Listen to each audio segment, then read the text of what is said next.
اچھا جی، اب بات کرتے ہیں کہ فائلر کن کو ہونا چاہیے. تو جو انکم ٹیکس کا قانون ہے اس کے مطابق جس بندے کی انکم 6 لاکھ روپیہ سالانہ سے زیادہ ہو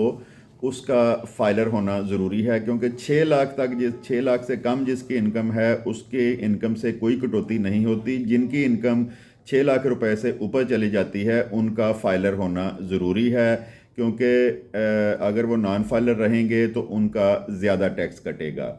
اور جو سب سے زیادہ اہم ہے آج کل، جو پراپرٹی کا کام کرتے ہیں، جو پراپرٹی کی سیل پرچیز لوگ کرتے ہیں، ان کو 100% فائلر ہونا چاہیے. گورنمنٹ نے ایسی گرپ ان کے گرد مضبوط کی ہے، اگر کوئی پراپرٹی خرید رہا ہے اور نان فائلر ہے تو وہ 10.5% اس کا ٹیکس جمع کروائے گا، اور اگر فائلر ہے تو 3% ٹیکس جمع کروائے گا. اسی طرح اگر کوئی پراپرٹی فروخت کر رہا ہے تو اس صورت میں اگر وہ نان فائلر ہے تو 6% دے گا ٹوٹل ویلیو کا، جو جتنے کی رجسٹری لکھی گئی ہے، اور فائلر ہونے کی صورت میں وہ 3% دے گا. تو جو لوگ پراپرٹی کا بزنس کرتے ہیں ان کے لیے 110% فائلر ہونا ضروری ہے، کیونکہ اگر وہ فائلر نہیں ہوں گے تو ان کا بہت لاس ہوگا. اتنا ان کو اس پراپرٹی میں پرافٹ نہیں آئے گا جتنا وہ ٹیکس پے کر دیں گے. اس کے علاوہ جو گاڑیوں کی سیل پرچیز کا کام کرتے ہیں، گاڑی خریدتے ہیں یا جس نے اپنے نام پہ گاڑی لگوانی ہے، ان کو فائلر ہونا بہت ضروری ہے، کیونکہ نان فائلر اور فائلر جو ہے رجسٹریشن میں، ٹوکن ٹیکس میں بہت زیادہ فرق آ جاتا ہے. اچھا، اب آ جاتے ہیں، جس طرح میں نے شروع میں بتایا کہ پینشنر جو ہیں وہ فائلر نہ ہوں. ہاں، ایسے پینشنر جنہوں نے پراپرٹی کا بزنس کرنا ہے، جنہوں نے شیئرز کا بزنس کرنا ہے، سیونگ اکاؤنٹ جنہوں نے کھلوانا ہے، وہ فائلر ہو سکتے ہیں. کیونکہ شیئرز کے بزنس میں بھی 30% کٹوتی ہوتی ہے، فائلر کی 15% کٹوتی ہوگی. اور اسی طرح سیونگ اکاؤنٹ میں جب آپ نے پیسے نکلوانے اور رکھوانے ہیں تو اس میں بھی جو پرافٹ آئے گا اس پہ بہت زیادہ کٹوتی ہوتی ہے. اس سلسلے میں بھی آپ کو جو ہے وہ فائلر ہونا آپ کا بہت ضروری ہے. اور جیسے میں نے کہا تھا کہ کوئی ایسی ہاؤس وائف جو بالکل گھر کے کام کرتی ہے، شوقیہ فائلر ہونا چاہتی ہے، وہ قطعاً نہ ہوں. لیکن ایسی ہاؤس وائف یا جس کے میاں نے پراپرٹی خرید کے اپنی بیگم کے نام پہ لگوانی ہے تو ان کا فائلر ہونا بھی لازم ہے. لیکن اس کے لیے میں ایک بات آپ کو بتا دوں کہ فائلر ہونا جب ہے تو آپ کے پاس وائٹ منی بھی ہونی چاہیے، کہ آپ پراپرٹی فرض کریں 50 لاکھ روپے کی خرید رہے ہیں، اور جب آپ فائلر ہیں تو آپ کا جو سٹیٹس ہے، آپ کی جو ویلتھ ہے وہ 15 لاکھ روپے ہے، تو اس صورت میں آپ قطعاً وہ پراپرٹی نہیں خرید سکتے. اگر وہ پراپرٹی آپ خریدیں گے تو انکم ٹیکس کی طرف سے آپ کو 100% اس کا جو ہے اس کا نوٹس آئے گا کہ آپ کے پاس تو پیسے ہی نہیں تھے، آپ نے یہ کہاں سے یہ جائیداد خریدی ہے.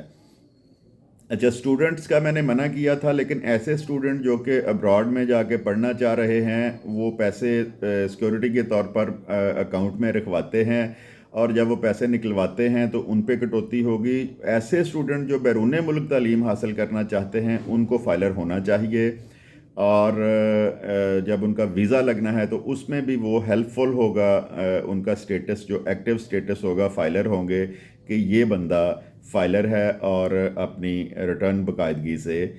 جمع کروا رہا ہے.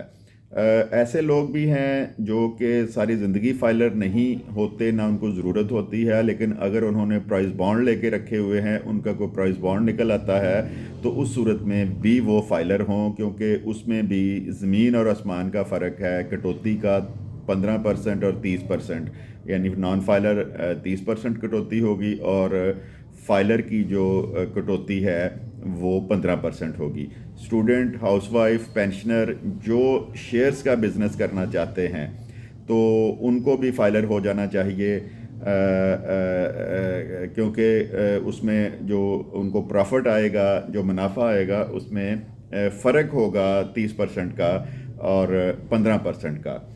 اوورسیز کا میں نے شروع میں بتایا تھا کہ اوورسیز جنہوں نے پاکستان میں کوئی سرمایہ کاری نہیں کرنی، لیکن ایف بی آر کی طرف سے ان کو اگر نوٹس آ جاتا ہے کہ آپ فائلر ہوں تو ان کو فائلر نہیں ہونا چاہیے. اگر فیوچر میں انہوں نے پاکستان میں پراپرٹی خریدنی ہے، گاڑی خریدنی ہے،